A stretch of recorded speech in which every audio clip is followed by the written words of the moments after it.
So we need reference music to keep us on track, to keep our ears calibrated when naturally they tend to drift a little bit. Is that just us mixers? No, of course not. Think about wine tasters. After they try a couple of reds, well, they clean their palate, they cleanse their palate so they can taste accurately again. And that's exactly what reference music does to us mix engineers. So a good way to use reference music is throughout the mix, let's say every hour.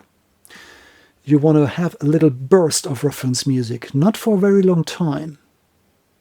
Maybe just a minute or two, that's probably all it takes.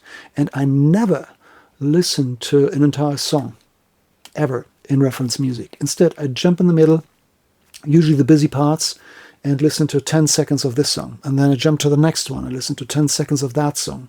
And usually a third one.